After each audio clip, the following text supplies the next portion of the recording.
côté, on parle beaucoup d'écran porteur. Il était intéressant de parler aussi des écrans indirects parce que c'est une des grandes parties aussi de l'activité défensive. Le but de cette intervention de ce matin, c'est de vous montrer que, au-delà de la défense des écrans indirects, on est souvent tous connectés. Et en premier lieu, le défenseur du porteur de balle. Voilà. Je vais très vite basculer sur les images. Et c'est des images assez fraîches, hein, puisque c'est les images de nos 6 matchs de cette année. Alors oui, on a joué peu de matchs depuis le début de l'année, mais on est déjà content d'en avoir joué. Euh, avec un niveau de performance défensive très fluctuant, mais qui est dû au fait que l'on ait joué peu de matchs. Vous voyez, je ne pensais pas qu'un jour ça m'arriverait, mais on a pris 110 points dans un match, notre dernier match de Leaders Cup, sur 40 minutes. C'est incroyable. Et le match d'avant, on avait pourtant pris 57 points. Voilà. Donc, comme quoi, une des problématiques que l'on a à gérer avec le confinement et avec le fait d'avoir eu beaucoup de matchs reportés, c'est de la constance dans la performance. Je partage mon écran et je vous bascule tout de suite les images, si tant est que j'y arrive. Voilà, c'est parti. Alors, partager écran. Est-ce que tout le monde, Christian, tu me dis si c'est OK? Est-ce que tout le monde a un diamond screen à... Faites-moi un commentaire, quelque chose. Christian, tu m'entends? Oui, on voit. Oui, c'est bon là. C'est bon? Ok, c'est On parti. voit l'écran. Alors, je vais lancer la vidéo. On va commencer par ce que j'appelle un diamond screen, ce qu'on appelle dans notre langage à nous des down screens. Voilà.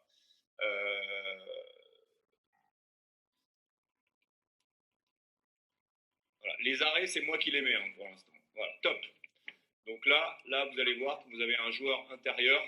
Vous avez un joueur intérieur qui vient poser un écran descendant à Gauthier Denis, notre numéro 9.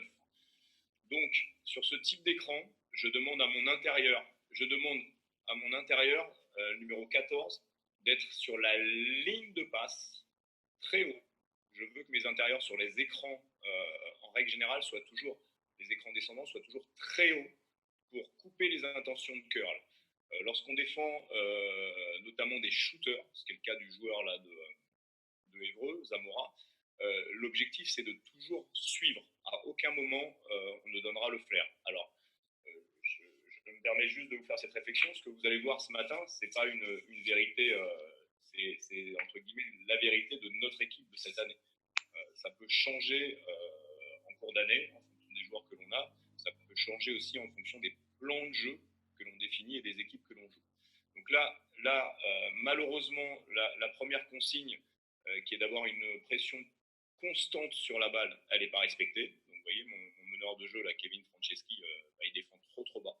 Parce que l'une des priorités, c'est d'avoir une pression pour toujours essayer de toucher un ballon, pour gêner une passe. Et là, vous voyez, Kevin, il défend vraiment trop bas. Il laisse le porteur passer la balle trop facilement. Gauthier, ici, sur le downscreen, il sait ce qu'il a à faire. Et il y a deux façons de passer un downscreen. Soit vous êtes assez fort pour faire ce qu'on appelle, nous, le rock the screen. Donc, ça veut dire, clairement en français, casser l'écran, défoncer l'écran. Donc, ce qui n'est pas le cas de Gauthier ici. Soit vous allez suivre, et la priorité de Gauthier, regardez bien son épaule gauche, c'est de se mettre très vite dans l'ombre du joueur attaquant. Il faut se mettre très vite dans l'ombre, et il le fait très bien ici. J'avance les images, voilà, pour éviter l'écran. Parce que si vous vous mettez dans l'ombre du joueur, automatiquement, le joueur attaquant intérieur ne peut pas poser l'écran. Vous voyez, là, Gauthier, juste sur un léger appui, s'est décalé, a baissé son épaule, et donc s'est mis dans l'ombre du poseur d'écran. Voilà, top. Dustin, il est assez haut, ce qui permet d'éviter le curl. Et là, Gauthier, la consigne, c'est de très vite revenir alors il glisse un peu, entre son joueur et le panier. Quand on suit, la première chose que l'on doit faire, c'est très vite revenir entre le joueur et le panier. Voilà, et ce que Gauthier fait très bien. Voilà. Et derrière, ouais, il y a un très beau challenge du tir. Donc là c'est une vraie belle attitude défensive de Gauthier Denis. et qui respecte parfaitement les fondamentaux collectifs de l'équipe. Je le remets en arrière. Voilà. Voilà. Hop, il essaye de revenir, il donne un step back, et là, si jamais les joueurs sont capables de marquer ces paniers-là, ben on va dire que c'est les paniers du coach. Voilà. Je ne parle pas du rebond, je ne parle pas de la suite, je vous la laisse dérouler.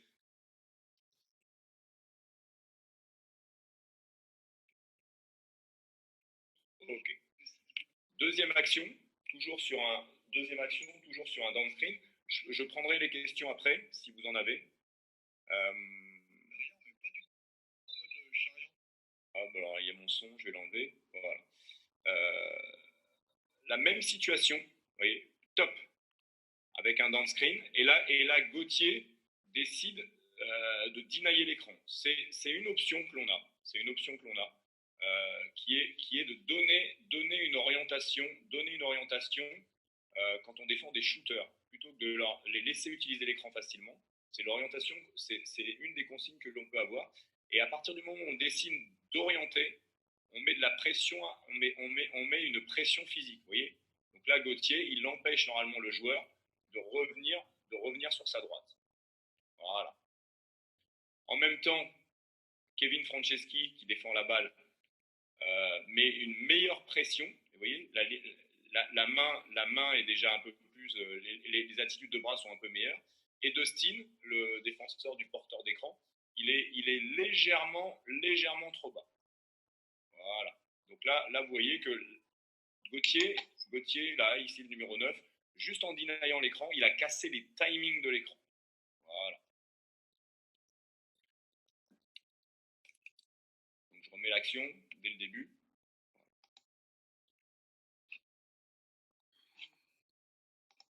Ça peut vous paraître simple, hein, pour obtenir ce résultat-là. C'est la connexion entre trois joueurs. C'est la connexion entre le joueur qui défend la balle, le joueur qui défend l'écran et le joueur qui défend le poseur d'écran. Très souvent, c'est ce que je dis à mes joueurs qui défendent la balle. Eux, ils n'ont pas le droit d'être sur des temps faibles. Ils doivent être automatiquement toujours en activité, pas fondamentalement pour mettre une surpression et se faire passer, mais avec toujours la volonté d'essayer de casser un timing de passe. Parce que ça peut arriver, sur une défense d'écran en direct, d'avoir un temps de retard. Je vais passer maintenant à la deuxième situation, qui est celle qu'on voit de plus en plus maintenant dans le basket moderne, c'est la défense des downscreens très très hauts. Donc, boum, ça va me permettre d'enchaîner sur l'ensemble de nos attitudes défensives. Top, vous voyez. Une des consignes majeures de notre équipe, c'est qu'on ne souhaite pas que les joueurs reçoivent facilement la balle autour de la ligne à 3 points. Voilà, la ligne à 3 points, c'est comme la ligne de handball. Nous, on ne veut pas que des joueurs extérieurs reçoivent la balle à moins d'1 mètre sur la ligne à 3 points ou moins d'1 mètre au-dessus de la ligne à 3 points. On veut que les joueurs reçoivent la balle très très haut. Voilà. Vous voyez, Gauthier a une bonne attitude de bras. Donc là c'est le thème on verra ces écrans plus tard. Voilà, top. Et top. Là, boum. Et là, top. Donc là, on a un downscreen. On a un downscreen qui est très haut. On en voit de plus en plus, c'est ce que les Américains appellent les veer screens. C'est des écrans très très hauts pour les shooters. Et là, très clairement, vous voyez, on a Kevin Franceschi qui a une bonne attitude, qui pourrait être un peu plus sur la ligne, essayer de toucher et toucher la première passe. On a Gauthier ici qui prend un temps de retard malheureusement parce qu'il s'est retourné. Et on a Ismaël Kamagaté qui est beaucoup trop bas. Vous voyez, là, Ismaël, il doit être normalement sur la ligne de l'écran. Il doit être sur la ligne de l'écran pour tuer l'intention du curl, parce que là, malheureusement, on va donner le curl. À partir du moment où on décide de suivre, c'est souvent très très compliqué de ne pas donner le curl, et c'est pour ça que je demande à mon joueur intérieur d'être très très haut pour ne tolérer que la passe lobée au big man. Et normalement, la passe lobée au big man, et c'est là où on est tous connectés, c'est Amarassi qui en est responsable. Et donc là, à partir du moment où on a un drive agressif sur un écran, sur un downscreen qui est très haut, s'il y a un drive, boum. Donc là, automatiquement, Ismaël Kamagaté doit appeler le switch. Et donc là, on reprend le travail d'Isabelle sur le travail du big man. Donc Ismaël doit être un rim protecteur. Voilà, vous voyez, là, Ismaël commet une erreur de bras. Il commet une erreur de bras. Normalement le bras avec lequel il doit contrer, c'est le bras gauche. Parce que le bras droit, le bras droit ici, peut très vite aller à la faute. Alors que le bras gauche ici, le bras gauche pourra plus facilement contrer la balle. Mais comme il est droitier, c'est plus compliqué pour lui. Et donc là, sur le switch, Gauthier doit complètement splitter et prendre le joueur intérieur, le numéro 1. Donc Ismaël, à mon sens, là, n'a pas communiqué. Moi, j'en suis sûr, même, puisqu'on l'a revu en vidéo. Et donc Gauthier prend un temps de retard sur le joueur intérieur. Mais la première, vous voyez le panier, là, très clairement, là, quand je vous remets cette image, voilà. Là, le panier, la responsabilité du panier, c'est pas tant sur le contre, c'est la hauteur d'Ismaël Kamagaté sur l'écran indirect d'Antoine Wallez. Il est beaucoup trop bas. La seule passe que l'on doit donner, c'est la passe lobée. Et cette passe lobée, si on a une bonne pression sur la balle, elle est quand même très très compliquée à faire. C'est pour ça qu'en fait, on est tous connectés. Quand il y a un écran descendant, on est connecté du joueur qui défend la balle aux deux joueurs qui sont concernés sur l'écran et aux joueurs 4 et aux joueurs 5 qui sont sur des aides défensives.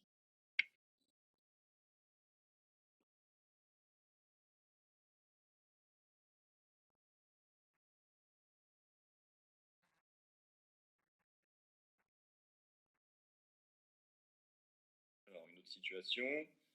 Top. Donc là, vous voyez, là, c'est Nobel Bongukolo qui défend là le Kazadi. Donc, il y a un downscreen qui est très haut. Donc là, vous voyez, très clairement, Nobel, il est lazy, hein. Il est vraiment il est tranquille. Il prend 1 mètre de retard, sur un simple démarquage, c'est juste pas possible.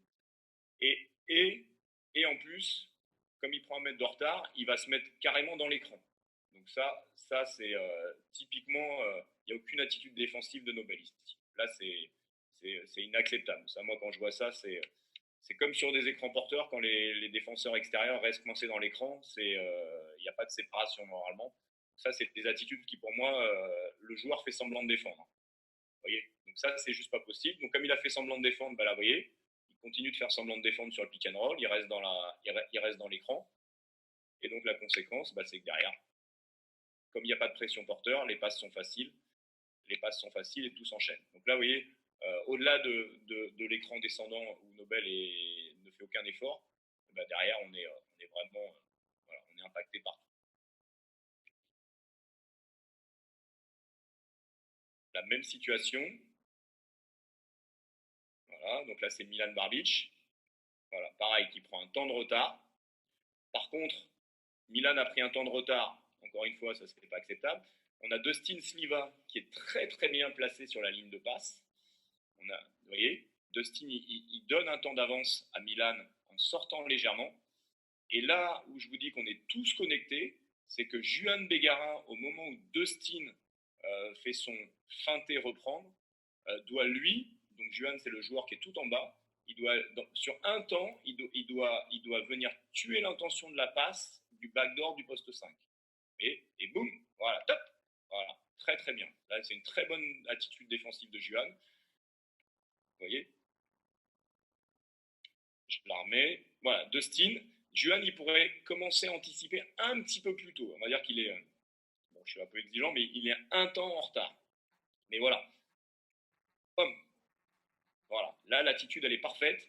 Juste le temps que Dustin, le numéro 14, fasse son aider reprendre sur le retard de Milan, on a Juan qui vient ici impacter le grand. Ce que Juan ne fait pas bien ici, donc là je rentre vraiment dans des détails techniques, vous voyez, ce qu'il faut apprendre à vos joueurs, c'est à tourner la tête en permanence quand ils sont côté faible. Vous voyez, Juan, regardez sa tête. Voilà. Il ne tourne pas encore assez la tête. Voilà. Vous voyez, il doit avoir la tête en permanence, c'est un temps sur la balle, un temps sur son joueur. Un temps sur la balle, un temps sur son joueur. Voilà. Nobel ici pourrait être encore plus en attitude sur la défense du porteur de balle. voyez, Nobel, il a des longs segments, il pourrait nous aider un peu plus. Mais globalement, cette défense, elle est plutôt bonne. Voilà. Malgré le fait qu'on perde le panier sur un fumble, mais ça, c'est des choses qui arrivent.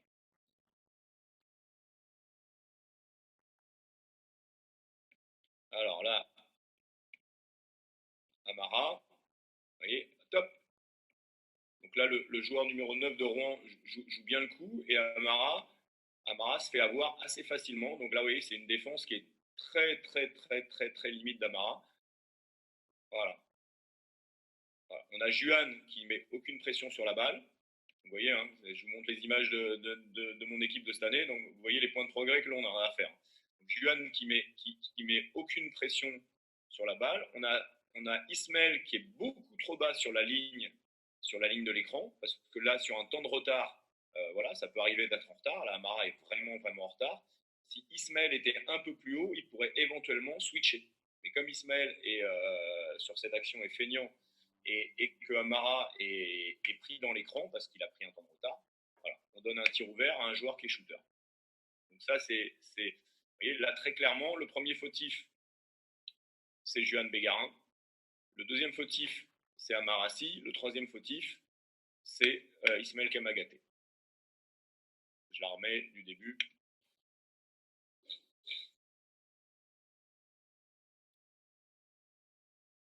Voilà. Alors, oui, on a un challenge de tir. C'est déjà le minimum, mais c'est vraiment pas suffisant. Je prendrai les questions après globales. Sur les flare screens, donc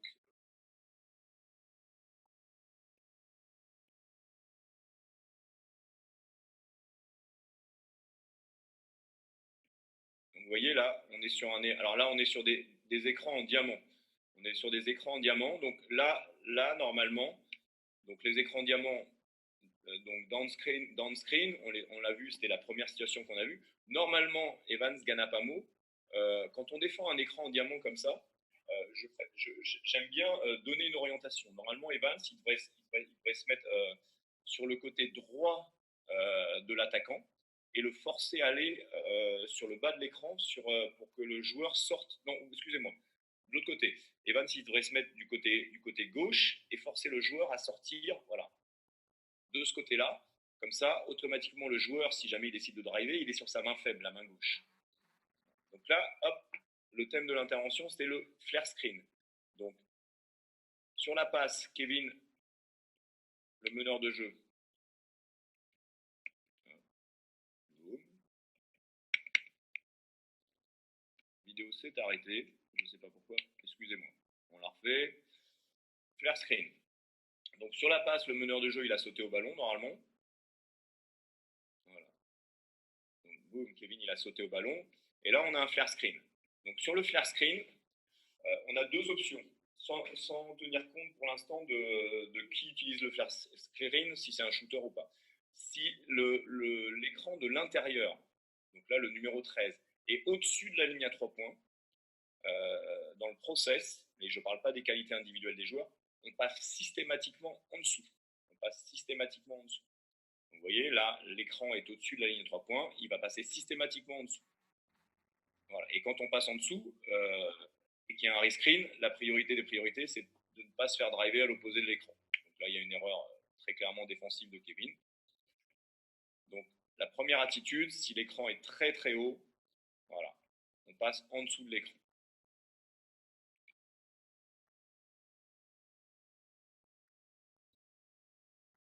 Deuxième attitude. Donc là, voilà. Là, Milan, donc là, c'était notre premier match de championnat. On n'avait pas fait de scouting report. Bon, on ne connaissait pas trop le joueur en face. Très clairement, voilà. Ce tir-là, on l'a laissé. On l'a laissé. Maintenant, si jamais sur un scouting report, on sait que ce joueur-là est un shooter, même si l'écran est très haut, on va automatiquement passer au-dessus de l'écran. Donc en passant au-dessus de l'écran, on va denier la passe. Si jamais le joueur décide de curler donc, derrière le flare, la responsabilité, le big man doit avoir les deux bras en haut Et la responsabilité du curl deviendra Juan Bégarin, qui est complètement à l'opposé, qui devrait être déjà un peu plus au niveau de la ligne des lancers francs sur le glace express. Donc là très clairement, sans scouting report, ce panier, il est bien challengé, c'est le panier du coach.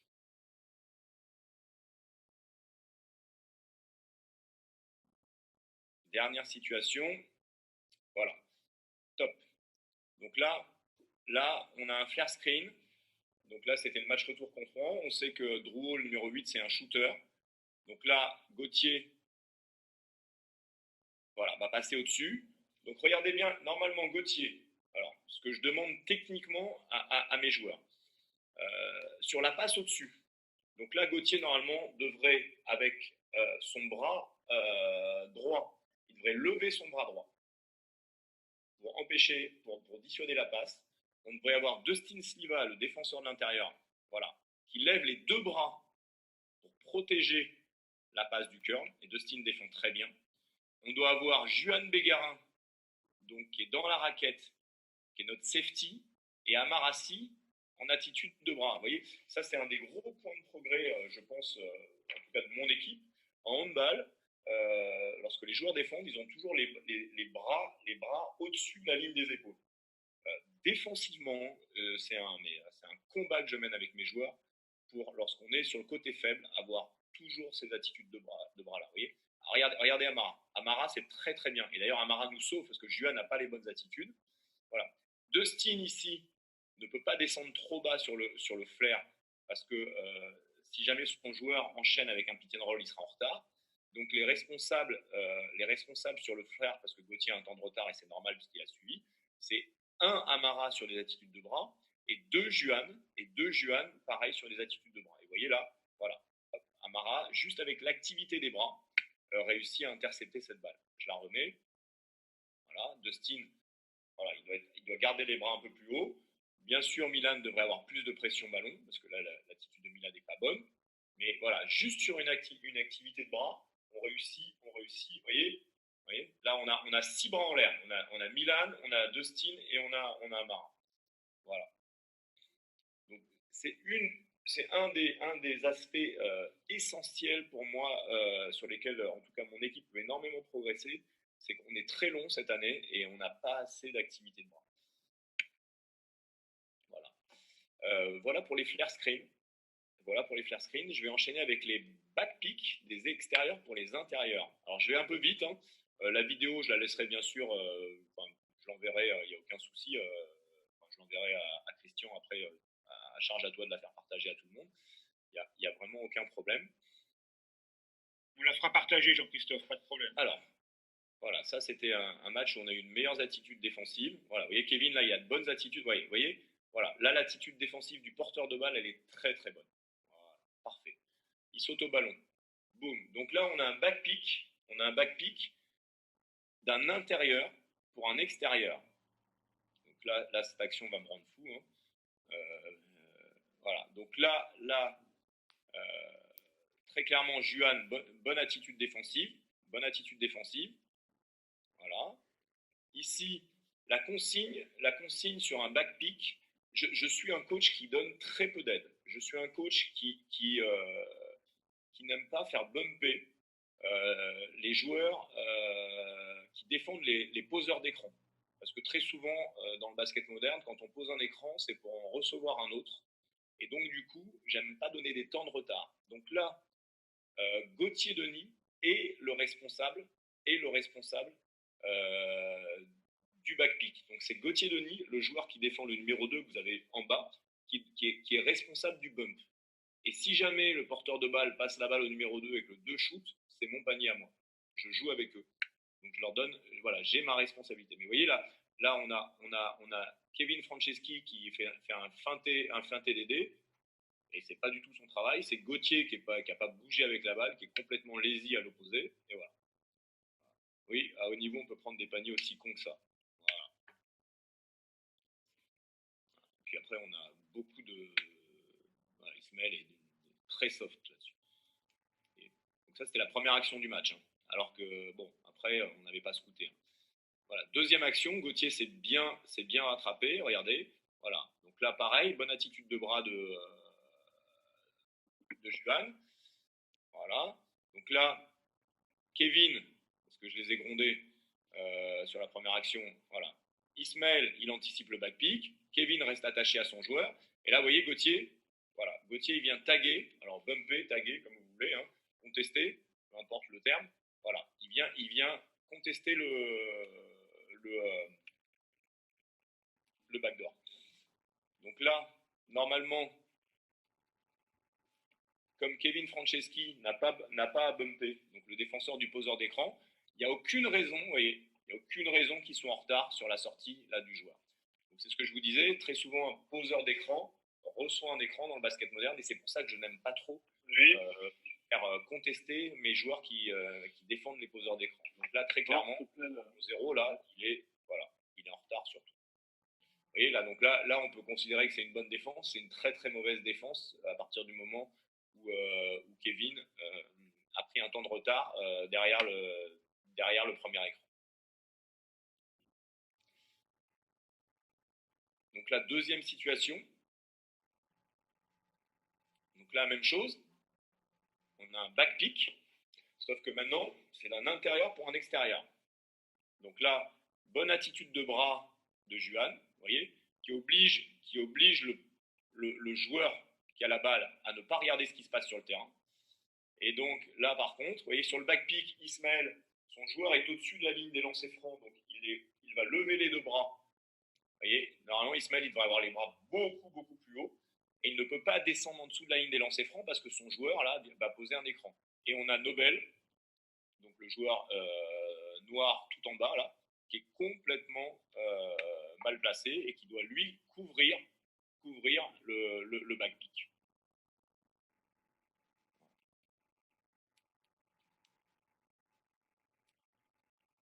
Donc après, c'est pas le thème de l'intervention, hein. Mais voilà, les attitudes sont plutôt bonnes ici.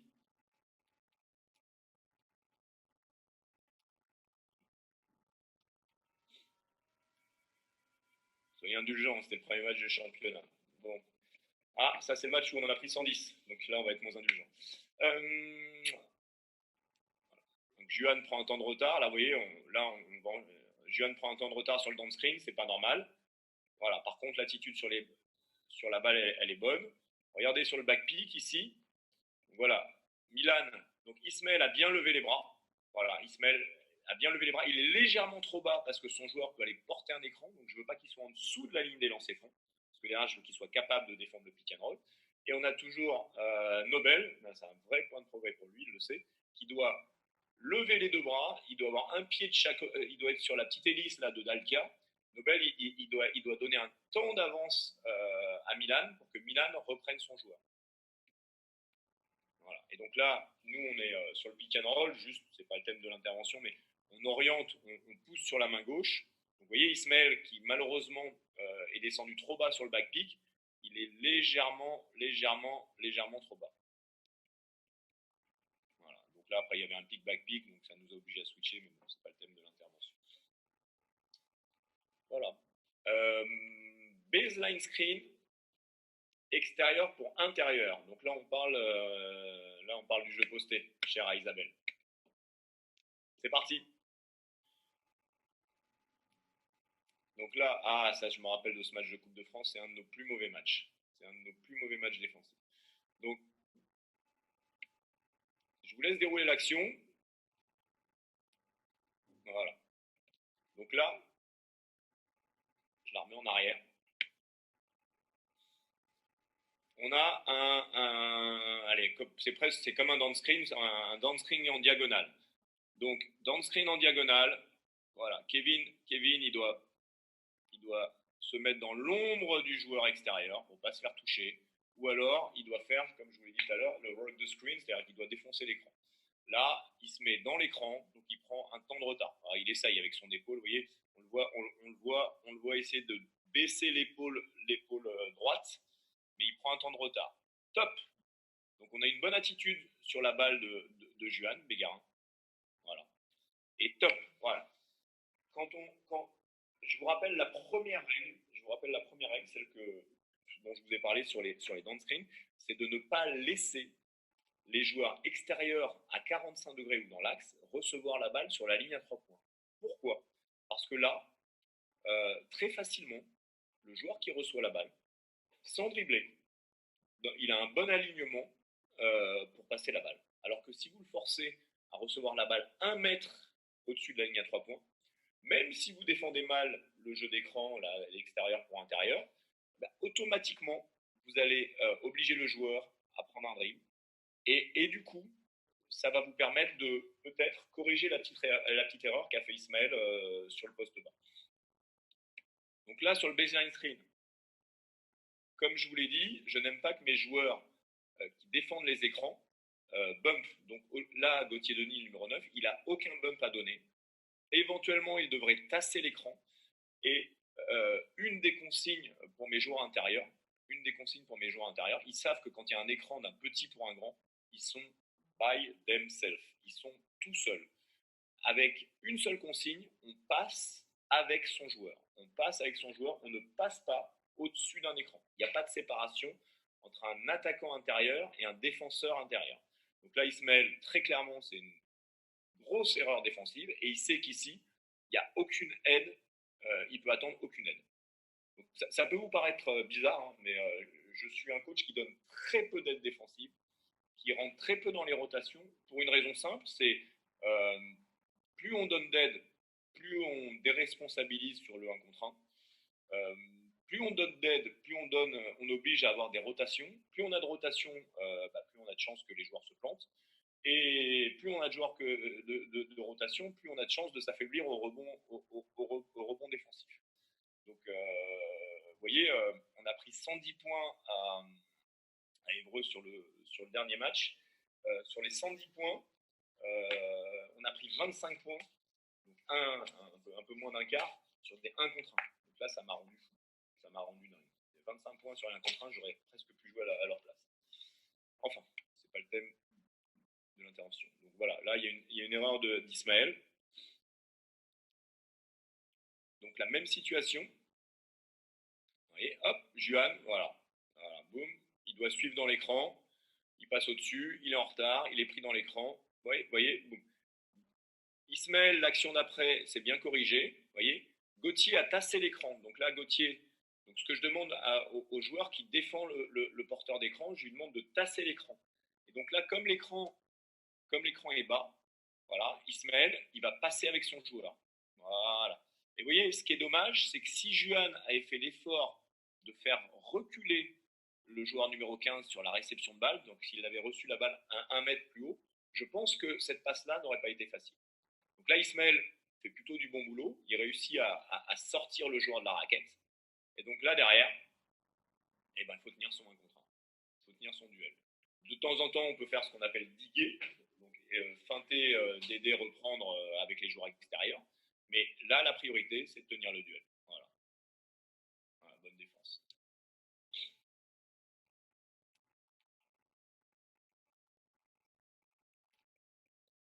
Top. Vous avez vu? Là, c'est parfait. Voilà. Gauthier, qui est un de nos...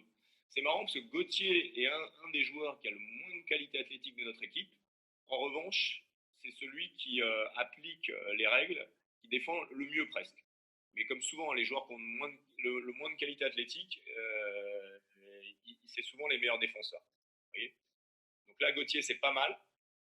Il se relâche un petit peu sur les attitudes de bras, là, vous voyez. Normalement, avec sa main droite, il pourrait gêner un peu plus la passe. Donc sur l'écran baseline, Kevin devrait tasser l'écran et Ismaël, malheureusement, prend encore un temps de retard. Mais bon, il oblige le joueur à recevoir la balle loin de la raquette. Donc là, Kevin, normalement, vous voyez, c'est un petit game. Donc Kevin, normalement, ne devrait pas prendre de temps de retard sur la remontée du shooter. Et ça, c'est le degré d'exigence. Alors, il y a des gens qui switchent sur les petits games. Moi, j'aime pas ça. C'est pour ça que je donne pas de bump. Mais là, Milan, à l'opposé, devrait avoir un pied de chaque côté de la raquette. Et juste en étant positionné, Milan, dans la raquette, il pourrait bumper avec ses fesses la remontée du shooter. Juste gêner un temps. Voilà. Et donc, derrière, de nouveau, un contre un.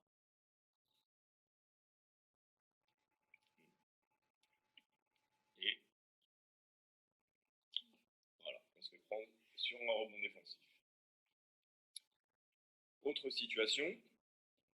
toujours contre Évreux. Vous voyez, donc bonne attitude côté ballon, vous voyez, voilà. Juan, très bonne attitude.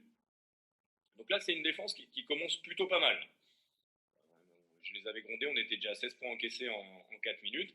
Donc voilà, donc Milan a une bonne attitude sur la balle. Juan oblige le porteur de balle à recevoir la balle loin. Dustin est en deny sur le poste bas. Nobel, vous voyez, l'attitude de Nobel, il tue l'intention de la passe lobée. Il faudrait qu'il ait... Voilà, stop. Vous voyez, Nobel à l'opposé, si en plus il pouvait manger de l'espace avec les membres supérieurs, avoir les deux mains en haut, ça serait presque parfait. Cette action, elle serait presque parfaite. Boum. Ismaël qui défend la balle ici, il devrait obliger le joueur 14 à recevoir la balle beaucoup plus loin. C'est un peu trop facile, c'est un peu trop soft à mon goût. Voilà. Par contre, l'attitude de bras, elle est bonne. Voilà, top. Et vous voyez, Milan s'est relâché. Et donc Milan, là on est sur un downscreen. On a un downscreen qui est assez bas. Normalement, il aurait pu passer au-dessus de cet écran. Voilà, ça peut être une des options, même si normalement l'option c'est de suivre. Mais comme l'écran est bas, on peut très vite faire semblant de passer en dessous et jumper à travers Nobel et le 77. Et vous voyez, Milan il s'est relâché, donc il laisse le joueur extérieur recevoir la balle dans de bonnes conditions pour passer la balle. Dustin, voilà, passe au-dessus alors que c'est pas la consigne. Nobel ici qui défend le 77 tasse pas l'écran. Et voilà. Et donc du coup on prend un temps de retard et on perd un 1 contre 1. Donc ce panier-là, je ne peux pas le cautionner. Voilà. Et l'action d'après, enfin une des actions après, voilà, vous voyez, là c'est mieux. Dustin a bien corrigé. Vous voyez le numéro 14 sur le baseline screen. Gauthier tasse bien l'écran. Et Dustin, voilà, il passe avec son joueur. Et donc du coup, voilà. Donc là, Gauthier, bah, vous voyez, il s'endort. Gauthier, le joueur qui défendait sur le porteur d'écran, il s'endort. Donc là, il prend un temps de retard sur la remontée de son joueur. Normalement, Gauthier doit suivre son joueur et c'est Evans Ganapamo, le joueur à l'opposé, qui doit couvrir la passe lobée.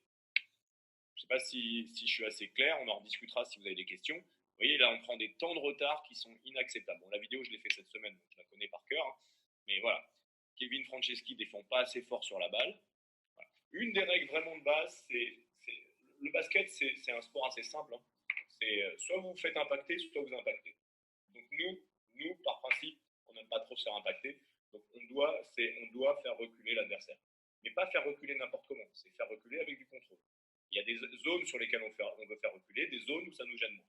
Et là, très clairement, la zone à 45 degrés où les joueurs reçoivent la balle en attitude, où ils peuvent passer la balle facilement, c'est inacceptable. Donc là, il y a un switch à la fin. Autre situation. Alors, diagonal screen. Voilà. D'un extérieur pour un intérieur. Ok.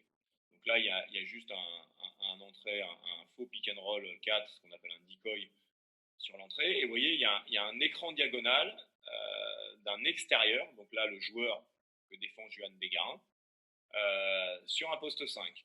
Donc là, la consigne, c'est soit on passe avec, donc là, Dustin, soit il passe avec, soit il passe au-dessus, sur un diagonal screen. Mais quoi qu'il arrive, s'il passe avec ou qu'il passe au-dessus, on a le joueur qui est à l'opposé, qui défend le 33, mon copain Nobel, qui doit bumper. Donc là, vous voyez, la balle, elle est à 45 degrés tout en haut. Nobel devrait avoir un appui dans la raquette et il devrait venir impacter très fort le joueur numéro 9, ce qui n'est pas le cas. Juan devrait rester attaché à son joueur. Et si jamais il y a un transfert de balle entre le porteur de balle et le numéro 33, c'est ce que j'appelle moi le panier du coach. Voilà. Mais voilà, très clairement ici, c'est Dustin qui défend bien et qui impacte le joueur. Voilà. Vous voyez, j'aime bien l'attitude de Dustin ici, voilà, qui fait vraiment reculer le joueur. Voilà. Voilà. Là, on est sur des attitudes défensives qui sont intéressantes, avec Milan qui pourrait être un peu plus bas. Et derrière, on se retrouve voilà, sur une attitude de 1 contre 1. Vous voyez, on est une équipe qui donne peu d'aide. On a juste un aidé reprendre de Milan qui vient sur le dribble. Alors, vous voyez, pareil, si je rentre dans la technique, lorsqu'on vient feinter, on vient feinter en bas pour essayer de taper la balle quand elle est en phase descendante. Bonne défense de Dustin. Je responsabilise énormément mes joueurs sur les 1 contre 1. On ne perd pas les duels. Vous savez, c'est marrant. Isabelle parlait d'Antoine Rigaudot. Alors, ça veut dire qu'on est d'une certaine époque, on n'est plus de ce 21e siècle, mais un jour, Antoine Rigaudot a dit à coach Messina, quand il était au Kinder Bologne, si chacun gagne son duel, il n'y a pas d'aide, il n'y a pas de rotation, et on ne perdra pas le match. Ça peut être simple aussi le basket. Hein. Voilà, donc là, voilà, bonne attitude de Brad Dustin. Vous voyez, Ismaël, ici. Et Ismaël, c'est trop facile. C'est trop facile. Là, la relation de passe intérieur-intérieur, elle est trop simple. Et elle est trop simple. Top. Donc là, Dustin fait parfaitement son travail. Il passe au-dessus de l'écran. Nobel devrait rester attaché à l'écran, donc au joueur numéro 20. Et c'est Milan Barbic. Donc là, Gauthier, normalement, devrait repousser le joueur. Top. Vous voyez, donc là, c'est là où je vous dis que même sans donner beaucoup d'aide, on est tous connectés. Vous voyez, Gauthier laisse recevoir la balle trop facilement. Milan ne bouge pas avec la balle. Et normalement, c'est Milan ici qui devrait bumper le joueur intérieur sur le diagonal screen. Voilà. Nobel, qui n'a aucune raison d'être en retard, est en retard. Donc après, il est malin parce que c'est pas un shooter. Voilà. Et en revanche, Nobel fait quelque chose qui est très bien, et qui n'est pas le thème de l'intervention, mais l'utilisation des fautes utiles. Voilà. Quand on se fait driver à l'opposé du pick and roll, on lève la main et on fait faute tout de suite. Voilà.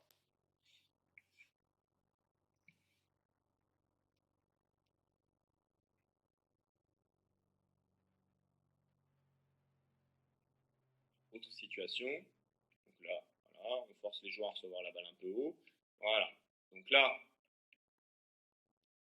voilà pourquoi aussi, sur un écran diagonal, je ne souhaite pas qu'on passe en dessous. Parce que, vous voyez, Amara passe en dessous, alors que la consigne, c'est de passer au-dessus. Et donc, du coup, le joueur intérieur de Rouen, là, Ngombo, a une bonne lecture, il part au pick and roll. Et donc, sur le pick and roll, malheureusement, il n'y a plus beaucoup d'aide. Voilà. Par contre, excusez-moi pour le texte qui apparaît, voilà, ce qui est très bien sur cette action, et c'est pour ça que je vous l'ai mis, c'est que, vous voyez, sur le pick and roll, top. On a un cover across de Dustin Sliva et un cover down de Gauthier Denis. Voilà, vous voyez. Et encore une fois, vous voyez, on vient vraiment au dernier moment. Donc sur la passe, vous voyez, boum, sur la passe, toc, Dustin vient et Gauthier vient. Voilà. Cette action, malgré l'erreur défensive du début, elle est plutôt pas mal parce qu'ils ont bien bougé sur les passes. C'est très important. Là, je sors de l'intervention, mais s'il y a bien une chose à faire comprendre aux jeunes joueurs, parce que tout ça, c'est pas le plus important sur la défense. Hein. Le plus important, c'est de bouger avec la balle. Ce que les Américains appellent move with the pass, don't move on the catch. Bouger avec les passes, ne bougez pas sur les attrapés. Très souvent, les joueurs, naturellement, ils bougent une fois que la passe est arrivée dans la main de celui qui la reçoit. Et c'est beaucoup trop tard. On doit bouger en même temps que le ballon. Autre situation, je crois qu'il n'y en a qu'une, c'est un intérieur qui pose un écran pour un extérieur. Donc de la même façon que on ne donne pas d'aide pour un extérieur qui pose un écran pour un intérieur, c'est la même chose pour les extérieurs. Voilà. Donc là, bon, c'est un stagger, Gauthier prend un temps de retard. Donc là, le 13, vous voyez, Juan se relâche, il voit l'écran arriver, il doit passer avec son joueur. Voilà. Il doit passer avec son joueur. Dustin n'a pas d'aide à donner. Mais là très clairement, voilà, très clairement ici, c'est une action où Juan est soft. Voilà, il est soft. Il reste coincé dans l'écran, il n'anticipe pas l'écran. L'idéal ici, c'est vraiment, voilà, Juan, il a les qualités athlétiques pour faire le rock de screen. Voilà. Là c'est un joueur qui reçoit la balle ici dans la raquette aussi facilement, c'est inacceptable. Et d'ailleurs, Juan, normalement, il devrait, boum, tout de suite là, il devrait faire faute. Il devrait faire faute. Et si on n'est pas dans la pénalité, on prend la balle sur le côté parce que bah, on est quasiment sûr de prendre le panier.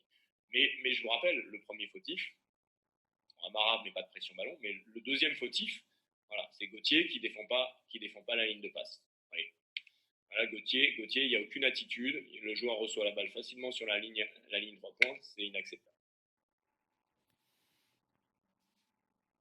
Les écrans suivants que je voulais aborder avec vous, c'est ce que j'appelle les flex screens, les écrans extérieurs. J'enchaîne vite, hein, ça fait beaucoup de situations d'écran, hein, il y en a plus d'une dizaine, mais je reviendrai après avec les images pour ceux qui ont des questions à poser. Voilà, Amara a une bonne attitude, top. Donc là, voilà. Donc là, on a deux options sur ces écrans-là. Ces écrans-là. Soit on décide de switcher, soit on décide de ne pas switcher. Donc là, sur ce match-là, c'était notre premier match de championnat, d'ailleurs le seul qu'on ait joué, on avait décidé de ne pas switcher. Donc là, Gauthier, à partir du moment où on ne switch pas, il y a l'écran qui est annoncé, il doit aller chercher le contact avec son joueur et passer avec le joueur. Ici, il décide de passer au-dessus. C'est son initiative personnelle. À aucun moment, Milan Barbic, le 10, doit l'aider. Voilà. Première action du match, ou une des premières actions du match, voilà. Ça, c'est juste pas possible. On a Juan qui a une bonne attitude de bras ici, mais il ne peut pas aider parce qu'il est côté fort. Voilà. Très clairement, ici, c'est une situation inacceptable.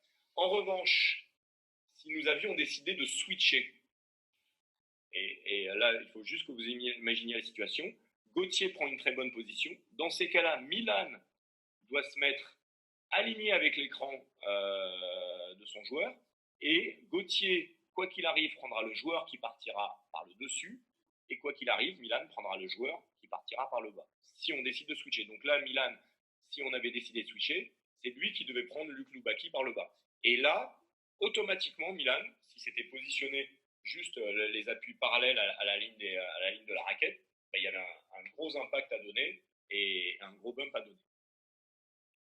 Mais là, on pourrait se dire que la faute, c'est Milan. La faute, c'est Gauthier Denis qui ne respecte pas la consigne défensive.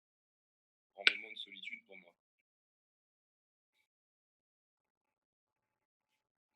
Voilà. Bien, vous voyez, l'attitude de Dustin, elle est très bonne. Voilà. L'attitude de Dustin, elle est bonne. Gauthier, Ismaël, vous voyez, là, c'est pas mal. Voilà, Ismaël. Donc là, sur le back pick, Gauthier devrait sauter au ballon. Pas obligé à passer le joueur. On ne laisse pas un joueur couper devant soi. L'attitude d'Ismaël est bonne. Voilà, Ismaël, voilà. Et là, on a Juan, vous voyez. Nobel n'a pas les attitudes de bras qu'il faut. Il doit être dans l'intervalle ouvert au ballon, les deux bras en haut. Et là, on a Juan qui commet exactement la même erreur. Voilà, ça, c'est inacceptable. Donc là, on s'en sort bien parce que Dustin a une bonne attitude de bras, mais c'est pas normal. Là, on a Ismaël qui pourrait être un peu plus haut sur le down screen. On a Gauthier qui défend bien. Et là, voilà, là, on a l'enchaînement du flex screen.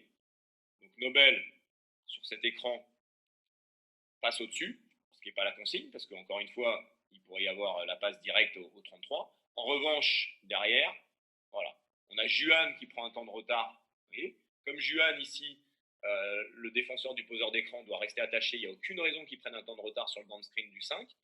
Et voilà, en revanche, vous voyez, Nobel défend bien, mais Juan prend un temps de retard, donc c'est pas normal, vous voyez. Là, très clairement, Juan, c'est un problème de concentration.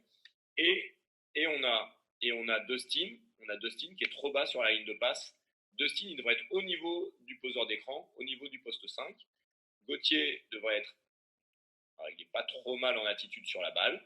Voilà. Et on ne devrait tolérer que la passe lobée au 5. Voilà.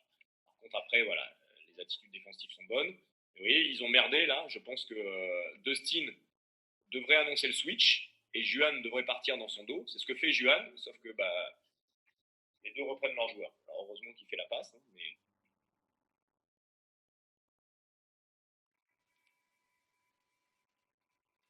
je ne parle pas de la faute à 3 points stupide. Voilà, Karim, les attitudes sont plutôt bonnes. Vous voyez, Dustin, les attitudes de bras sont bonnes. Là, on a Nobel Juan a sauté au ballon, donc il se passe au-dessus. Nobel, qui devrait être. Bon, il fait l'effort de regarder, mais il faudrait qu'il ait des attitudes un peu avec les bras un peu plus hauts. Voilà, donc le flex screen. Voilà, bon, lui il est dit. Voilà, si l'écran est vraiment bas, dans ces cas-là, vous pouvez éventuellement passer au-dessus, mais je préfère passer avec. En revanche, Juan a bien corrigé. Voilà, il reste attaché à son joueur. Et là, je ne sais pas pourquoi, vous voyez, il est attaché à son joueur, et là, tout d'un coup, il décide de passer au-dessus. Alors que ce n'est pas la consigne. Voilà. En revanche, on a Dustin. Vous voyez comme il est haut sur l'écran, Dustin. On a Dustin qui est bien positionné. On a Karim qui est bien positionné sur la balle. Et donc, du coup, la passe que l'on tolère, c'est la passe lobée au porteur d'écran, l'intérieur. Voilà. Derrière, on a un écran à l'opposé, toujours sur le flat screen. Bon. Voilà. Et derrière, il faut tenir sur un contrat. Voilà. Je vais finir avec quelques situations. Avant de conclure, je vais finir avec quelques situations. Là, je vais vous montrer ce qui est pour moi une mauvaise défense.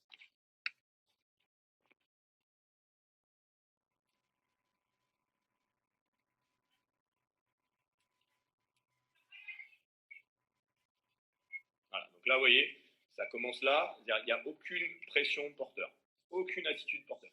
C'est pourquoi je souhaite, qu'il y ait une pression porteur constante. Parce que lorsque vous mettez de la pression sur la balle, naturellement, les 4 autres défenseurs regardent la balle.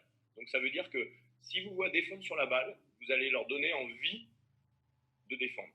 Si vous défendez à 2 mètres de la balle, très souvent, ils deviennent comme vous, ils défendent à 2 mètres de la balle. C'est pour ça que je préfère qu'on ait une pression constante sur la balle, pas pour essayer de voler la balle, mais juste pour maintenir en permanence l'idée de ne jamais donner une passe facile. Voilà, donc Gauthier, il communique bien, mais c'est trop loin encore de la balle. Voilà, vous voyez, Ismaël, je ne sais pas ce qui se passe là. Et pourtant, regardez le score, hein, on est à plus 23 à 6 minutes de la fin.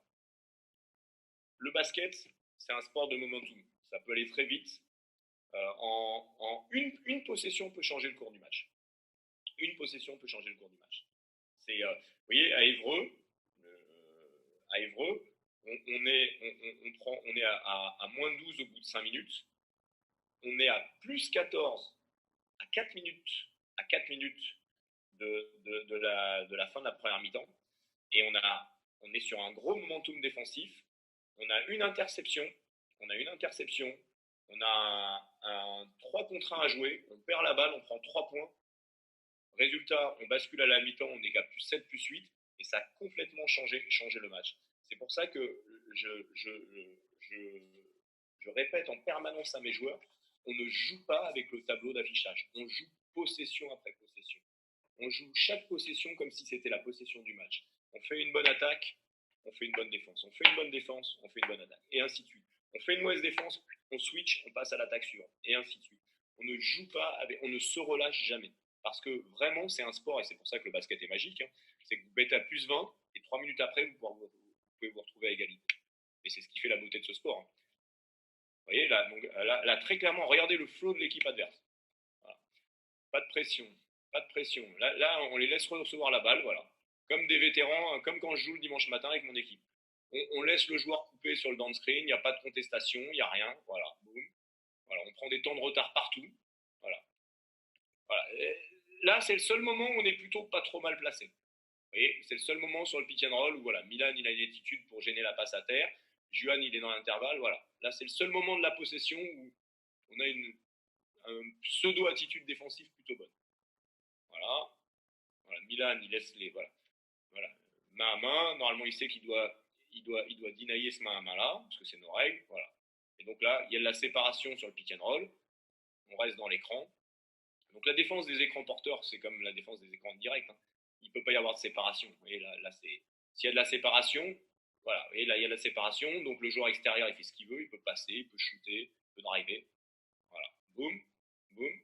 Voilà. Ça peut vous paraître une bonne défense. C'est une défense dégueulasse. Alors oui, on n'a pas pris le panier. Alors, une action d'une bonne défense.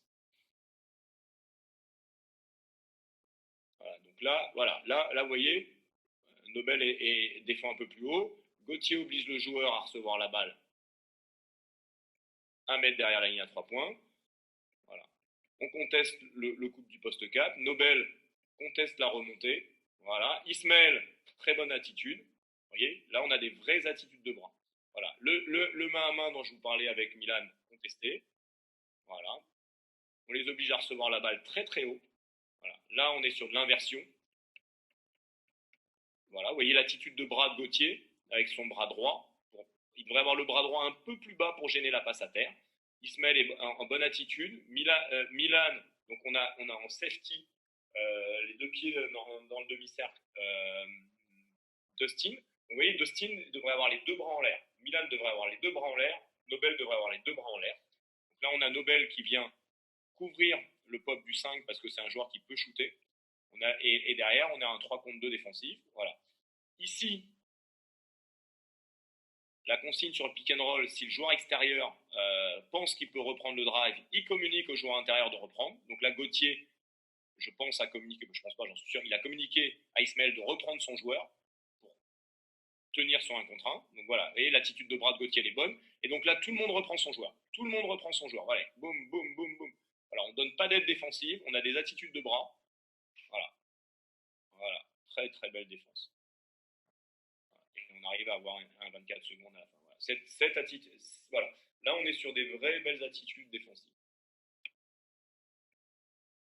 Dernière situation. Vous voyez? Voilà, j'aime beaucoup. Voilà, on vient de mettre le panier. Voilà, Ismaël vient de mettre le panier. Tout de suite, il transite. Boum! Voilà, tout de suite, il transite. Il gêne, il reste haut. Il ne court pas 10 mètres en arrière pour protéger sa raquette. Tout le monde reste haut. Ouais. Hop, là, Milan pourrait être beaucoup plus haut, tout de suite transiter d'attaque à défense. Voilà.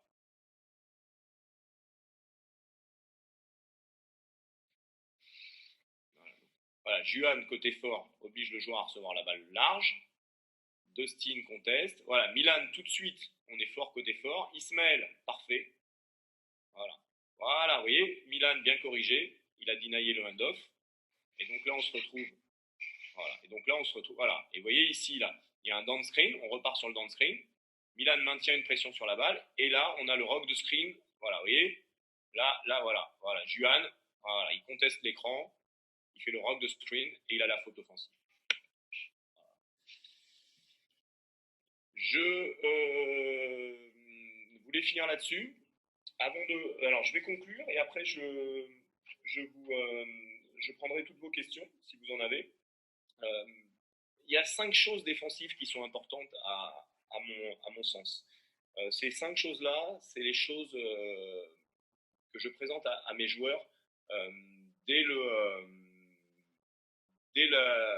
premier entraînement. La première chose que je leur dis, c'est qu'on ne défend pas à 5, ils défendent à 5 plus avec le staff. Il y a des paniers que l'on accepte. On ne peut pas tout couvrir au basket. Il y a des paniers qui sont pour les coachs. Donc la première chose sur lesquelles je suis intransigeant avec mes joueurs, c'est sur le niveau d'attitude. C'est quoi les attitudes? C'est l'intensité, c'est la dureté, c'est l'envie, c'est l'énergie, c'est les choses sur lesquelles voilà, on n'a même pas à négocier quoi que ce soit. Avec aussi un gros point de progrès sur les attitudes, notamment sur le haut du corps. Comme je vous l'ai montré, je pense que les handballeurs sont énormément en avance sur nous sur cet aspect-là. Je pense que nos joueurs, alors ça vient peut-être de la formation, j'en sais rien, mais n'utilisent pas encore assez le haut du corps. Le deuxième item qui pour moi est très très important, c'est la communication. La communication, ils ont tous des grandes bouches, on les entend tout le temps à l'entraînement. En revanche, dès qu'il s'agit de parler, d'annoncer un écran, de communiquer sur des mots basiques, on n'entend plus personne. Donc ça, c'est juste insupportable. Donc c'est vachement bien. C'est le côté positif du huis clos, c'est qu'à huis clos, vous entendez tout. Donc c'est intéressant de voir les équipes qui parlent et les équipes qui ne parlent pas. Et très souvent, une équipe qui communique est une équipe qui défend très bien. Parce que c'est aussi un autre moyen de donner beaucoup d'envie collective. Le troisième aspect, et ça c'est la responsabilité du staff, c'est l'organisation collective défensive. Donc, que ça soit sur écran porteur, sur écran indirect, les différentes orientations, est-ce qu'on trappe sur le poste bas, est-ce qu'on trappe sur les mismatchs, enfin, peu importe. Ça, c'est votre philosophie, alors j'aime pas trop ce mot philosophie, mais c'est votre façon de voir le basket avec l'équipe que vous avez cette année-là. Le quatrième aspect, qui est uniquement de la responsabilité des joueurs, essentiellement, c'est les 1 contre 1. C'est-à-dire que vous pouvez avoir la meilleure défense du monde collective, si vous n'êtes pas capable de tenir un duel, c'est très très compliqué. Donc ça c'est la responsabilité essentielle du joueur. Et le dernier aspect, c'est l'aspect stratégique, c'est le plan de jeu. Donc c'est le plan de jeu que vous allez définir sur le match. Et donc voilà, c'est les 5 items sur lesquels on travaille, nous, depuis le premier jour du training camp. Et bon, c'est un travail de tous les instants. C'est un travail de tous les instants. Et ce que je dis souvent à mes joueurs, c'est que à partir du moment où ils défendent bien, ils se mettent souvent en rythme en attaque. Et donc, du coup, en plus, quand ils font des stops, ils jouent le jeu qu'ils aiment jouer, parce que quand vous faites des stops, souvent vous avez un jeu beaucoup plus libre, où sur les 8 premières secondes, souvent vous pouvez courir. Et c'est naturellement des choses que les joueurs aiment. Et les joueurs aiment à jouer en moins de 8 secondes. Et donc c'est voilà, il faut pour pouvoir courir, il faut être récompensé par une bonne défense. Voilà, voilà l'intervention que je souhaitais vous faire ce matin. Si vous avez des questions, je suis là pour y répondre. Je ne sais pas si je dois arrêter le partage d'écran ou pas. Oui, tu peux, Jean-Christophe, arrêter le partage. Je vais l'arrêter. Je vous écoute si vous avez des questions. Laurence, y a-t-il des questions? Alors, il y a J'ai endormi tout le monde. 2 questions. Raphaël en premier et Saïd après. Paolo. Raphaël? J'ai plus de son, plus d'image. C'est peut-être moi qui... Non, on t'entend, nous, Jean-Christophe. Ah, alors, tout le monde dort ou tout le monde est parti déjeuner? Tu nous entends? Très bien. Super. Enfin, je t'entends, Christian, en tout cas. Il y a encore 198 personnes en ligne, donc je pense que tout le monde n'est pas parti déjeuner. Alors, n'hésitez pas si vous avez des questions. Je peux revenir sur des images vidéo, si vous le souhaitez aussi.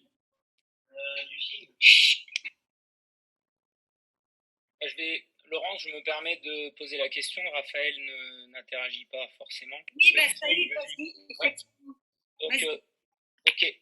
Bonjour Jean-Christophe. Donc mes 2 questions. La première, c'est donc par rapport à une situation que tu as présentée, une situation de flare screen où tu disais, où tu as donné les 2 repères.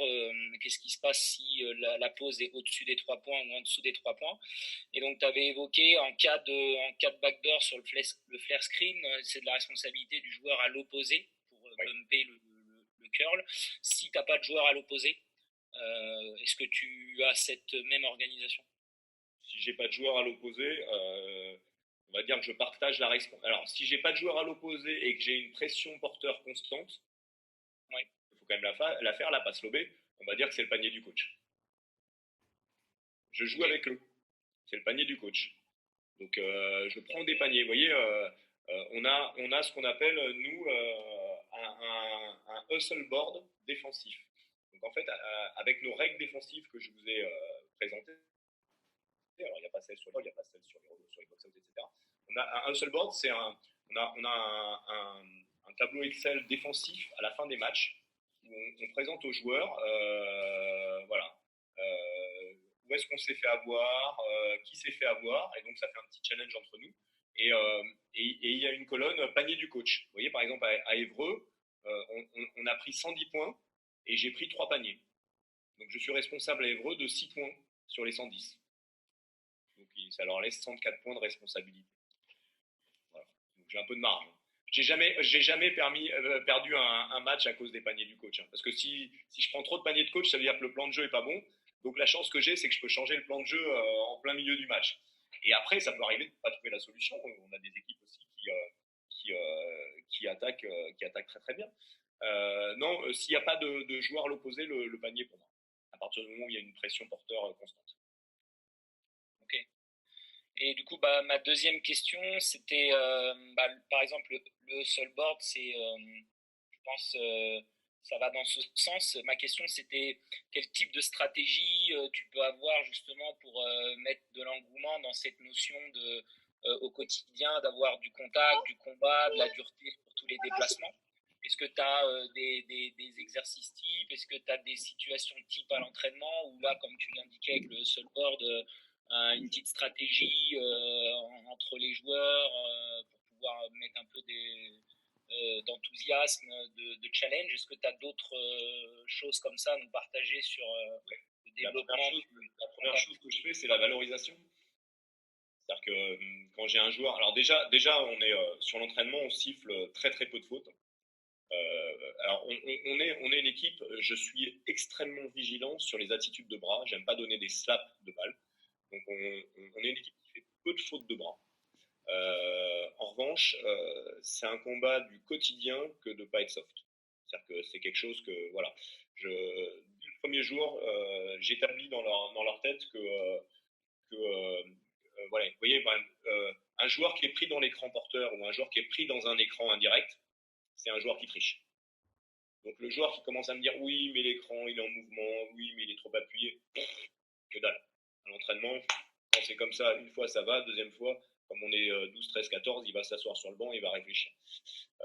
En revanche, quand il y a vraiment ces attitudes de dureté, etc., je les valorise. C'est-à-dire que je les valorise. C'est-à-dire que sur du 5-5, par exemple, très souvent, on fait du 5-5 quand on travaille défensivement. On marque les points en défense. Donc, si vous marquez votre panier en attaque, vous ne pouvez le valider que si vous faites un stop défensif derrière. Il y a plein de situations comme ça où, mais c'est plus un message récurrent de dureté, d'intensité, vous savez, c'est ce que je leur dis hein, quand on s'entraîne tous les jours, parce qu'on s'entraîne beaucoup, on s'entraîne deux fois par jour, très souvent. Quand vous vous réveillez le matin, mais ça c'est pas que les joueurs, hein, c'est les coachs aussi, c'est nous. Il y a toujours il fait gris, c'est l'hiver, il y a le confinement. Vous avez le bon démon et le mauvais démon. Et vous avez celui qui vous dit va pas travailler, fait semblant d'aller travailler ou il va pas, et puis vous avez le bon démon qui vous pousse. Ce que je leur dis hein, très souvent, c'est que moi parfois ça m'arrive de ne pas avoir envie de les entraîner, mais j'arrive toujours à écouter mon bon démon. Il faut toujours qu'on se pousse et qu'on s'entraide tous. On n'a pas le droit de louper un entraînement. On n'a pas le droit de louper un entraînement. Alors, nous, on pourrait se dire, bon, on s'entraîne beaucoup, c'est assez simple de louper un entraînement. On a un entraînement ou le soir ou le lendemain. Mais vous qui entraînez dans des clubs, parfois vous avez 2-3 entraînements par semaine. Faut vraiment, moi, c'est un message récurrent que je passe à mes joueurs. On n'a pas le droit de s'entraîner sans intensité. Vous voyez, vous pouvez vous pouvez passer aux entraînements, il n'y a aucun souci. Hein, je vous laisserai mon adresse mail. Ceux qui veulent poser des questions, vous pouvez les poser. Les entraînements sont ouverts à tous. Très souvent, les gens sont surpris de l'intensité avec laquelle on s'entraîne. Voilà, je sais pas entraîner à 2 à l'heure ou à 50%. Vous savez, souvent on dit on fait les choses à 50%, à 60%. Moi, je sais pas le quantifier. On fait les choses, quand on est sur le terrain, on fait les choses à 100%. Donc, de la même façon, vous savez, c'est cette notion de dureté. Très souvent en pré-saison, on a des petits pépins, on a des petites entorses des entorses de cheville, on a des doigts qui partent, etc. En rigolant, je leur dis que c'est des blessures qui passent avec basket, ça. Vous voyez, c'est des messages récurrents où si la cheville elle a juste un petit peu tordu, bah, faut apprendre à s'entraîner à 70 à 80% de son potentiel. Vous savez, j'avais lu un article l'année dernière en NBA, 82 matchs, quasiment tous les joueurs jouent à 70, 80, 90% de leur potentiel athlétique et physique parce qu'il y a toujours des petits pépins. Donc, c'est la beauté de la nature humaine, c'est que la nature humaine est tellement forte, on a des ressources insoupçonnées que je pense qu'on faut essayer de pousser un peu la machine, quoi. Et donc, je suis sur leur dos là-dessus très souvent, sur la dureté, sur l'intensité, sur le fait de, voilà, les sûr qui passent avec basket. Alors parfois je le suis un peu trop, hein. Ça m'est arrivé de faire reprendre des joueurs alors qu'ils avaient une petite fracture, mais bon, je suis pas fier. Je suis un peu serbe de ce côté-là. C'est pas bien. Hein.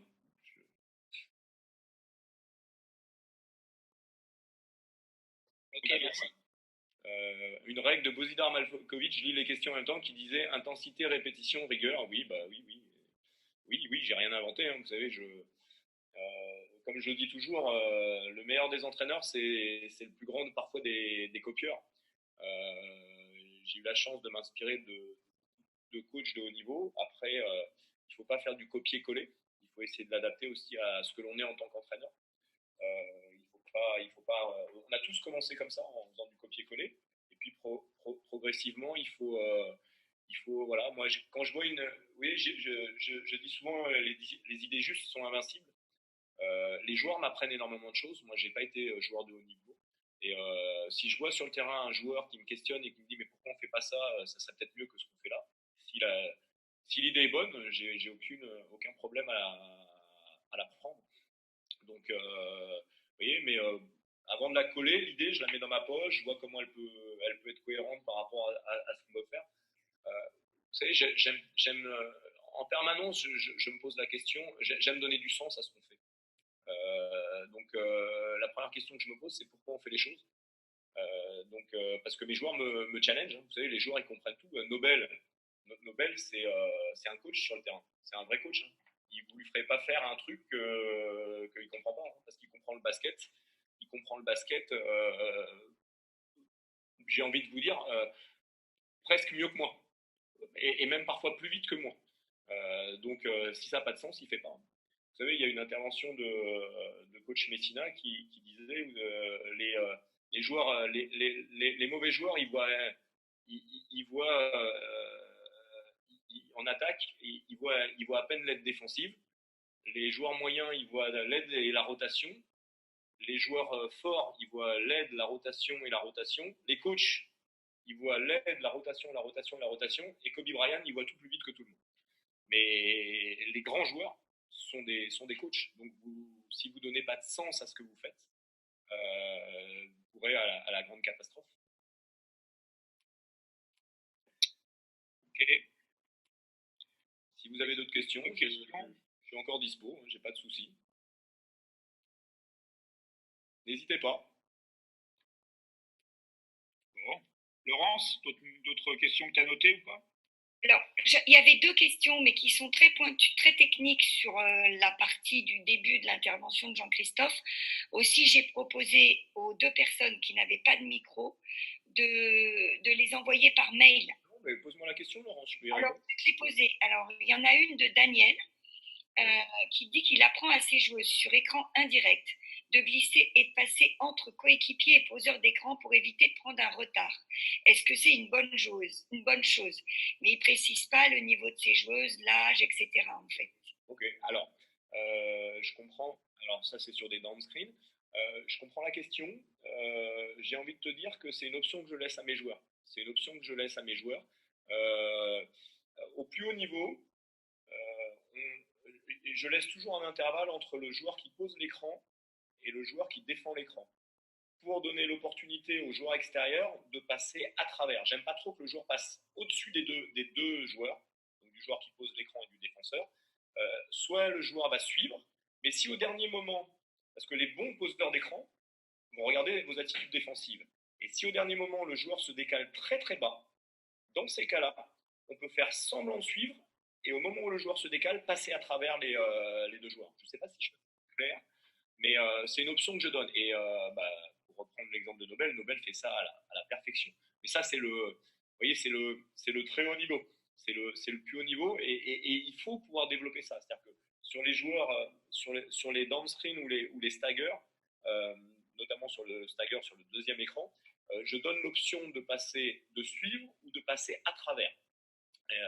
Mais pour ça, il faut être capable, pleine vitesse, de faire ce qu'on appelle une multiplication d'appuis, faire semblant sur 2-3 appuis avant l'écran de suivre, pour au dernier moment jumper à travers le poseur d'écran et le défenseur du poseur d'écran. Je ne sais pas si j'ai été assez clair sur la réponse. Il y avait une deuxième question, Laurence? Oui, a priori, oui. Il y avait une question de Raphaël. Alors, Raphaël non plus, il n'a pas de micro. Il faut que je revienne à sa question. Voilà. Sur l'écran baseline extérieur pour intérieur. Tu demandes de tasser l'écran du petit pour l'extérieur, mais tu préfères orienter de quel côté? Est-ce que tu préfères que l'intérieur utilise l'écran en passant par l'axe ou par la baseline? Alors ça, c'était dans une situation du Alors, Laurence, juste pour te former, c'est baseline. baseline. Mais moi, je suis... Je suis informateur, hein, voilà, tu auras progressé en anglais grâce à moi. Ah ouais, ben moi, quand j'ai passé mon BE, j'ai eu un pick and roll. C'était au début du pick and roll et le backdoor, et j'étais en panique. Mais c'était il y a 40 ans, maintenant ça va mieux. Je maîtrise. Ces deux termes-là. Alors, c'est une question intéressante. Je préférerais que mon joueur intérieur soit capable de, quand on tasse l'écran, quand on tasse l'écran, c'est-à-dire qu'on va pas donner, on va réduire l'espace entre la ligne de fond et le poseur d'écran. Donc ça veut dire que globalement, je préférerais qu'on donne, qu'on passe avec le joueur par l'intérieur de la raquette et pas par la ligne de fond. Ce qui peut permettre aussi d'avoir des joueurs, normalement on a automatiquement dans ces cas-là 3 joueurs au-dessus, enfin, qui sont dans l'axe à 45 degrés, à 45 degrés à l'opposé, qui peuvent aussi éventuellement sur des attitudes de bras gêner un petit peu le joueur qui utilise l'écran. Donc je préfère, à partir du moment où on tasse, je préfère qu'on passe au-dessus. Maintenant, c'est une tolérance que je donne à mes joueurs intérieurs à partir du moment où ils font l'effort de passer avec. Parce que, encore une fois, c'est pas des mathématiques. Hein. C'est facile, on regarde les vidéos, on arrête les images. Faut pas oublier que les joueurs sur le terrain, voilà, c'est pas toujours A plus B égale C. Hein. Encore une ou deux questions? Oui, encore deux questions, après on va arrêter les midi 25 déjà. D'accord. Il y a Mathieu, je ne sais pas s'il a un micro d'ouvert, il a posé une question.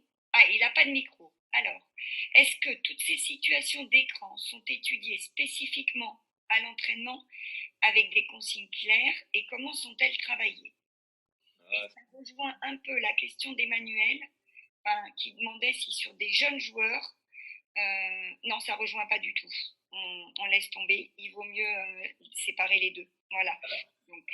C'est une bonne question. En fait, j'ai un canevas. Hein. La pré-saison est un moment fort pour nous où on travaille les choses. On travaille, vous savez, bon, j'aime pas trop parler de moi. Je sais que je suis plutôt réputé pour faire jouer les jeunes et développer les jeunes joueurs, autant en attaque qu'en défense. Vous seriez assez surpris de voir que je fais très peu de travail individuel, c'est-à-dire tout seul. Ça fait maintenant plus d'une dizaine d'années que je suis coach et j'enseigne les fondamentaux individuels à travers les pré-collectifs. Donc on travaille énormément, que ce soit en attaque ou en défense, sur du 2 contre 2, du 3 contre 3, du 4 contre 4. Bien sûr, on fait beaucoup de 5 contre 5, mais et à travers ce 2 contre 2, ce 3 contre 3, ce 4 contre 4, on y greffe les fondamentaux individuels nécessaires. Pourquoi cela? Parce que très vite, j'ai été très longtemps assistant, que ce soit d'Herman Kunter ou de Philippe Hervé, qui pour moi, ça me permet de les citer parce que c'est deux des plus grands coachs qu'on a eu sur ces 20 dernières années. Je me suis rendu compte en tant qu'assistant que quand vous faites du travail à 1 contre 0, c'est vachement bien, c'est vachement beau, mais c'est pas dans le jeu. Et qu'à partir du moment où on le met dans le jeu, on se rend compte que très souvent, c'est très très compliqué de le remettre. Donc je préfère l'intégrer directement au travail de pré-collectif. Et en plus, l'inconvénient que peut avoir le 1 contre 0, je ne dis pas qu'il ne faut pas en faire, on en fait quand même, c'est qu'il peut être un peu ennuyeux. Il peut être un peu ennuyeux, alors que là, vous voyez, c'est la réflexion que m'a fait Gauthier Denis, moi, à la fin de la première année, alors c'est sa 3e année avec nous, à la fin de la pré-saison, je lui dis, mais quand est-ce qu'on commence le perfectionnement individuel? Je lui dis, mais Gauthier, ça fait 7 semaines qu'on travaille, ça fait 7 semaines que t'en fais. Et il me dit, comment ça? Et je lui dis, on fait du 2 contre 2, du 3 contre 3, du 4 contre 4, et là, à chaque fois, je te corrige tes fondamentaux individuels. Il me dit, oui, c'est vrai, je m'en étais pas rendu compte. Et en fait, vous vous rendez compte que en travaillant sur des pré-collectifs, ils n'ont plus l'impression de faire des fondamentaux individuels, et pourtant on les corrige. Hein. On les corrige énormément, pas que sur les pré-collectifs. Et du coup, tout est intégré. Et j'aime bien cette façon de travailler parce que on intègre tout et on intègre directement les choix individuels dans le pré-collectif. Vous voyez, c'est assez marrant parce que l'Espagne fait une refonte de ses enseignements technico-tactiques depuis 2 ans. Et a priori, une des grandes questions qui se sont posées, c'est justement l'intégration des fondamentaux individuels dans le pré-collectif. Voilà. Ok. Laurence, on va peut-être pas trop. Il reste une question parce qu'en fait, c'est. Oui. Ouais, la dernière, parce que ça fait un moment, c'est quelqu'un qui interagit beaucoup. Je connais pas son prénom et c'est codé, mais il a un micro. Donc, Win79, je vais te laisser la parole. Voilà. Bonjour, vous m'entendez? Très bien.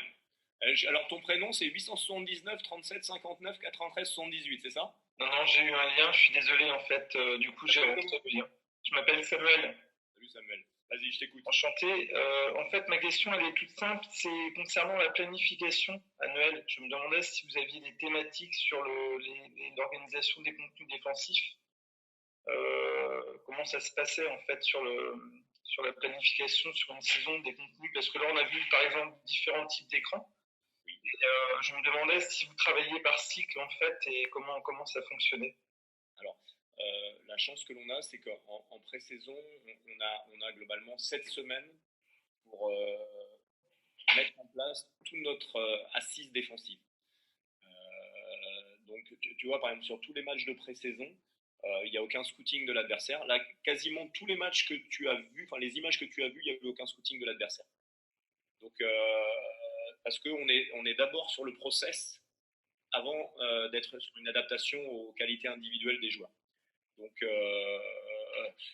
globalement, en 7 semaines, on arrive à couvrir quasiment toutes les orientations défensives sur les écrans porteurs, sur les écrans indirects, sur les attitudes de 1 contre 1, sur les attitudes de box-out. On arrive quasiment à couvrir tout. Voilà. Et après, il y a toujours un retour. En fait, notre métier, c'est de répéter, répéter, répéter. Et une fois qu'on pense que c'est acquis, on va répéter de nouveau. Faut pas rêver.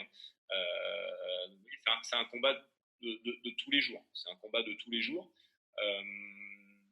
Globalement, mes séances sont toujours segmentées de la même façon. Tu as une première partie d'échauffement très collectif en 2 contre 0, 3 contre 0, voire 4 contre 0, avec intégration des fondamentaux individuels offensifs. Voilà. Tu as une deuxième partie qui va être soit une partie défensive et offensive sur du pré-collectif, soit une partie de développement de fast break, de contre 1, 3 contre 2, de jeu de survie. Et tu as une dernière partie de 5 contre 5. Donc schématiquement, sur chaque séance, tu vas avoir du pré-collectif offensif et défensif en opposition et du pré-collectif offensif en échauffement. Et après, le corps de la séance, le 5-5. Je suis un coach qui fait peu de séances qui vont au-delà d'1h30. Parfois, les séances ne font qu'1h15 à partir du moment, parce que j'exige de l'intensité permanente. Ce que je peux vous proposer, c'est de vous laisser mon mail, pour ceux qui veulent noter, jcpra2702@gmail.com. Attends, je le mets dans le chat. 2702 @gmail.com. Comme ça, vous avez ma date de naissance. Je suis à un âge où je mets plus l'année maintenant. Voilà. Donc non, c'est 2702. 2702. C'est pas 2007, c'est 2702. jcpra2702@gmail.com. Donc si vous avez d'autres questions, n'hésitez pas. Comme je vous le dis, tous les entraînements sont ouverts. Vous pouvez passer, vous me prévenez, il n'y a aucun souci. On est toujours là, on fait rien de magique. On fait rien de magique, on n'a pas de baguette magique, on travaille. Voilà, tout ce qu'on fait. On essaye de le faire avec beaucoup de simplicité, d'échange. Vous pouvez tous nous apprendre quelque chose. Vous voyez, on a accueilli un jeune stagiaire la semaine dernière qui m'a questionné sur 2-3 trucs et j'ai trouvé que c'était plutôt pertinent. Donc voilà. Toujours prêt pour échanger. C'est comme ça qu'on progresse en tant qu'entraîneur et c'est la chance que j'ai eue moi dans ma carrière, c'est que je suis tombé avec des entraîneurs qui étaient vraiment dans l'échange et ça c'était, encore une fois, je le redis, J'aime rendre hommage à ceux avec qui j'ai eu la chance de travailler, mais que ce soit Jacques Verneret, Herman Kunter, Philippe Hervé, voilà, chapeau bas à ces trois. Ils ont fait de moi en tout cas le coach que je suis aujourd'hui. Merci à vous. Merci beaucoup Jean-Christophe pour ton intervention. Je crois qu'elle a été appréciée par rapport à tous les commentaires qu'on voit. Et vraiment, c'est un plaisir d'entendre